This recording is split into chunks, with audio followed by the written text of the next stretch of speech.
முழிஞ்சில் மண்ணி கிடந்துறங்கும் சீரிய சிங்கமறிவுத்து தீ விழித்து வேறு மயிர் பொங்க வெப்பாடும் பேருந்துதறி மூறி நிமிர்ந்து முழங்கி புறப்பட்டு போதருமா போலே நீ பூவை பூவண்ணா உன் கோயில் நின்னிங்கனே போந்தருளி கோப்புடைய சீரிய சிங்காசனத்திரிந்து யாம் వంద కార్యమారాయందరుళేలోరెంబావాయ్.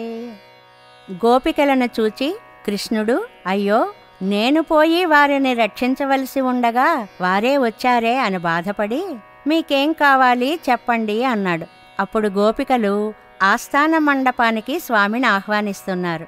స్వామి ఎలా రావాలి?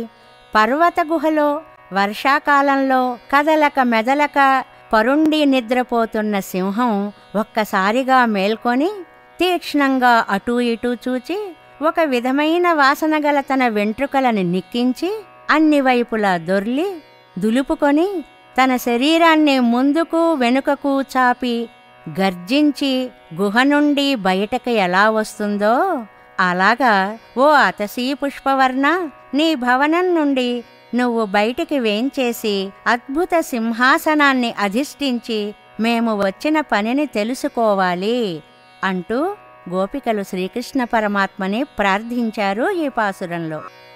మారి మలై ముழிஞ்சில் మన్ని కిడందురంగుం సీరియ సింగమறிவுத்து தீ விழித்து வேறு மயிர் பொங்க வெப்பாடும் பேருந்துதறி మూరి నిమిరిందు ముழంగి పురప్పట్టు పోదరుమా పోలే నీ పూవై పూవண்ணా ఉన్ కోయిల్ నిన్నింగనే పోందరుళి కోప్పుడయ్య సీరియ సింగాసనత్తిరిందు యాం వంద కార్యమారాయందరుళేలోరెంబావాయ్.